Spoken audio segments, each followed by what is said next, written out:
Muito bom dia, pessoal do campo. Vamos lá, mais um vídeo do nosso Panorama Matinal, onde você fica sabendo tudo o que está acontecendo no Brasil e no mundo, as questões que impactam os seus investimentos e, é claro, a cotação das suas commodities.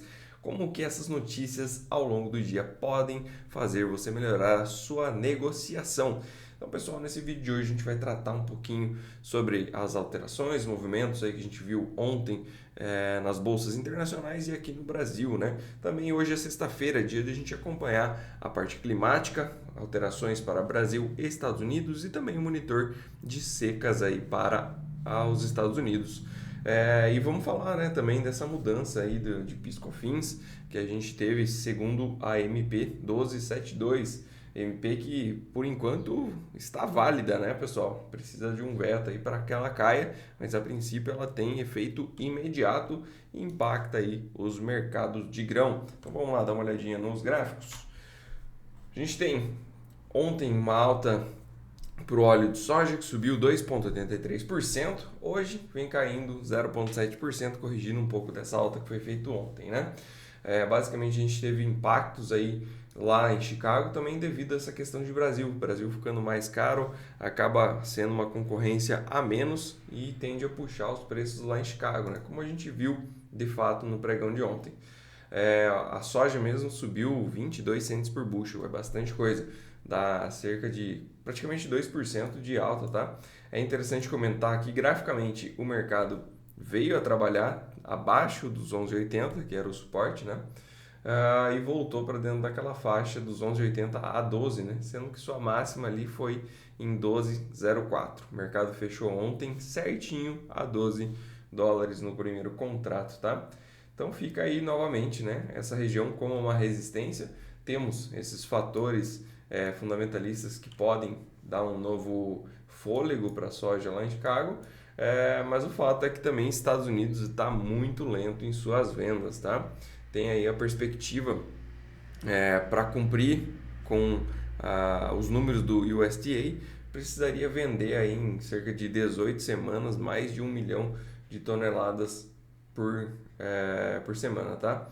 E isso não está acontecendo, eles estão com um farmer selling muito, muito lento, e inclusive para essa safra de agora e também para a safra de 24 e 25, né?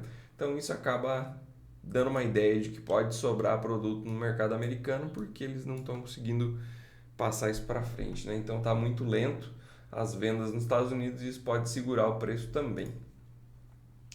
A gente viu também o farelo de soja ontem subir 0,92% e hoje vem caindo aí 0,66%. Então todo o complexo da soja em queda de mais ou menos 0,6% no dia de hoje. Todos eles tocaram alguma região também de resistência, né? E onde o preço de fato parou de subir. Lembrando, né, pessoal, que suportes e resistência são zonas de dor e arrependimento. Você sempre tem alguém querendo ter feito alguma coisa diferente ali. Então imagine, por exemplo, aqui no trigo, né, exemplo perfeito. Aqui, digamos que tem alguém muito convicto de que o mercado continuaria subindo para o trigo. E ele vai lá e toma uma posição exacerbada. Não precisa nem ser exatamente no topo, tá? Mas digamos aqui 7 dólares a 7,15 aqui alguém tomou uma posição muito grande, ou várias pessoas, né? E o mercado depois disso só caiu. A pessoa acreditava, o investidor acreditava que só ia subir e ele só caiu. Então aqui temos uma zona de arrependimento, tá? Então quando o mercado, se porventura voltar lá para cima nessa região, tudo que a gente quer nesse caso meu Deus, volta nesse preço para eu poder sair pelo menos no 0 a 0, tá? Então eu quero liquidar a minha posição ali e não quero mais saber, né? Então a gente vai ter esses players que compraram lá e se arrependeram, querendo só sair naquele ponto, e também tem aqueles que olharam e falaram, poxa, mas estava óbvio que esse negócio ia cair, como é que eu não vendi? Se o mercado voltar lá, eu quero vender também, que era um preço excelente, né? Então a gente tem essas duas zonas, né? A de dor e arrependimento. Então, dor de quem comprou e o mercado parou de subir, e a dor de quem, o arrependimento, né? De quem não vendeu. Então, basicamente é isso que formam as regiões gráficas, tá, pessoal? Gráficas. Vale a pena lembrar sempre essa questão. Então, o mercado de trigo vem caindo forte. Caiu aí 9 dias consecutivos. Ontem o mercado de trigo caiu 1,12% e hoje vem caindo mais 1,76%. Ah, Rodrigo, mas essa MP aí não impacta no trigo? Praticamente não, porque o Brasil ele é pouquíssimo relevante no cenário de trigo mundial, né? Então, não fede e não cheira, como diriam, né? Então a gente tem aí o trigo seguindo o rumo que vinha traçando antes, tá? Chegando aí próximo de uma região também de resistência, na casa dos 50% de FIBO, né? Mas novamente a região mais relevante para o trigo seria aqui na casa dos $6 por bushel. Mercado a princípio indo em busca desse patamar. Milho ontem subiu bastante, tá? 2,9%, muita coisa. E hoje vem corrigindo 0,28%. Tem toda essa questão também voltada aí para o Brasil, né? Impacta principalmente em soja e milho, tá? A gente tem aí, então o milho chegou a trabalhar dentro daquela região lateralizada, né? E voltou para cima. Agora, o que vai acontecer, né? Será que essa MP cai? Porque se a MP cair, a gente pode ver esses movimentos que foram de alta serem revertidos, tá? Sempre tem essa questão. E, a princípio, há uma pressão lá em Brasília para que essa MP seja revertida. Então, temos algumas bancadas, temos deputados. Vamos ver se de fato a força aí realmente consegue fazer alguma coisa, né? Então, você que está me assistindo, você que votou em algum deputado, algum governador, é interessante que você faça contato com ele, mande aí as suas dúvidas, mande também a ideia de que não é interessante, muitas vezes, né? Se intere um pouquinho mais, mas o ponto é que faz sentido comunicar-se com quem você elegeu para que ele faça um peso em cima disso e reverta essa MP que é péssima. E lembrando, tá, pessoal? Para o produtor é ruim, para o consumidor é ruim. Temos aí indústrias que tinham uma margem já que não estava tão legal e agora com esse custo adicional em cima que não consegue repassar em formas de tributos, você tem um custo ainda pior, né? Ou seja, difícil de formar um preço. E isso acaba sendo jogado para onde? Para a ponta final. Acaba sendo passado para o produtor em formas de preços mais baixos. Porque se eu estou com a minha margem ruim, não tem como eu te pagar mais. Eu tenho que te pagar menos para conseguir melhorar a minha margem. E aí fica esse cabo de guerra, ou seja, não é bom para ninguém. Então, se você tem esse contato, faça e faça uma pressão aí para que seja revertido essa MP que a gente nomeou aí de MP do asno, né? Que é péssimo, inclusive para a indústria nacional. Isso é um tiro no pé no Brasil aqui, incrível. Mas, né, o desgoverno segue firme. Enfim, milho no Brasil, temos aí, ontem subiu, o primeiro contrato subiu 1,72, os demais contratos da curva, principalmente o setembro, acabaram subindo um pouco mais, né? Então, a gente pode olhar aqui, deixa eu só adicionar CMU 2024, que é o setembro.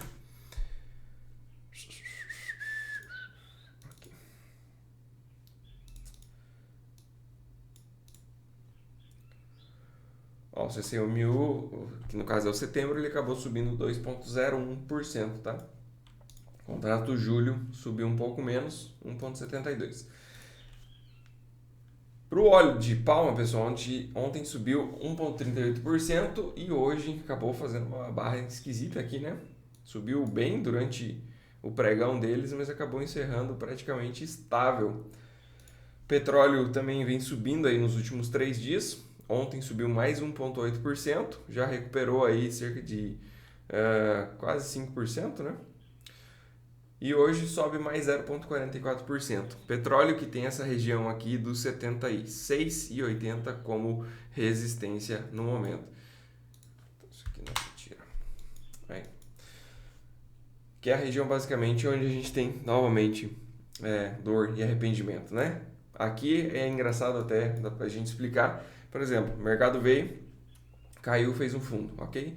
Novamente ele veio aqui, subiu. Então o que cria-se aqui? Uma memória de que, poxa, quando chega aqui é interessante comprar porque ele sobe. Então eu compro, ele sobe, compro, ele sobe, compro, ele sobe.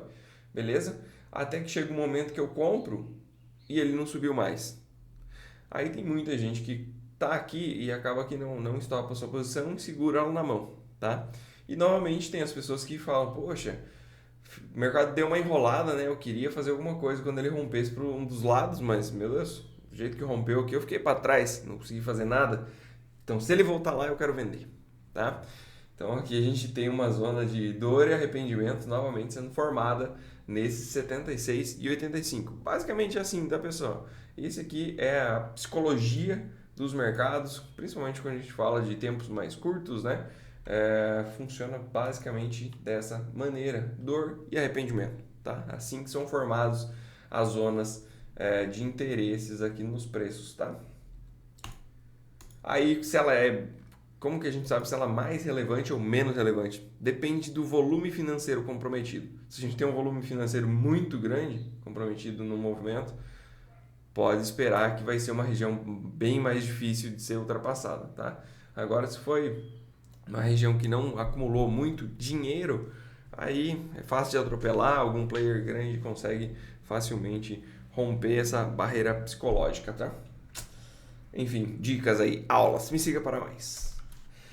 Parte de dólar, pessoal, a gente teve ontem caindo contra as principais moedas do mundo, 0,19%, e aqui no Brasil a gente viu uma queda também, né? Caiu aqui para 5,25,77 o nosso dólar, uma queda de 0,83%. Parte de bolsas lá fora continua subindo, renovando máximas históricas, S&P 500 e Nasdaq também, tá? Apesar de ter fechado ligeiramente no negativo a Nasdaq, 0,03, né? Ainda assim conseguiu formar aí um topo histórico maior. Meu Deus, não canso de dizer isso, tá muito forte esses movimentos de bolsa lá, tá? Aqui no Brasil, tivemos um dia de redenção, nossa bolsa após cair tantos dias seguidos, ontem conseguiu deixar um movimento bem grande, né? Voltem no vídeo de ontem, escutem aí o que eu disse sobre o que era mais provável de acontecer, né? E intensidade dos movimentos e tudo mais. A leitura foi fina, bonitinha mesmo. E a gente teve ontem uma alta de 1,23%, tá, pessoal? Uma alta bem legal. Segue em cima da região de suporte, né? Mas essa barra bacana. Se tiver continuação, o mercado tem um enrosco aqui na região, na casa dos 124.800 pontos, tá? Caso venha a marcar aqui a máxima acima, um preço acima da máxima de ontem, né? Poderia sim ir ali na casa dos 124 mil pontos. Agora, se o mercado voltar a cair, a gente tem toda essa região aqui ainda como suporte, né? Não comentei do clima com vocês, o clima não mudou praticamente nada aqui no Brasil, tá? Praticamente nada mesmo, um pouquinho de chuva no Uruguai, mas faz sentido, né? Rio Grande do Sul também é uma região que recebe 5 milímetros, mas no geral não tem chuvas para o Brasil. Lá nos Estados Unidos também continua muito parecido. Alguns estados como Iowa, Illinois, Minnesota recebem cerca de 40 centímetros de milímetros de chuva, tá? Ok, clima ok lá nos Estados Unidos. Monitor de secas aqui só para cumprir tabela, pessoal. Praticamente nada de alteração, tá? Teve alguma coisa aqui nas Dakotas, mas assim, o mapa tá muito bom, tá? Não tenho o que dizer. O mapa climático dos Estados Unidos tá muito bom. Ponto. Aqui, demais bolsas no mundo. A gente tem Xangai subindo 0,08, nada demais. Hong Kong caindo 0,95%. Só corrigindo uma informação, ontem eu li o dado da Coreia do Sul que estava subindo, né? Só que ela estava fechada, estava em feriado. Era o dado do último dia que estava aberto, tá? Então me desculpem.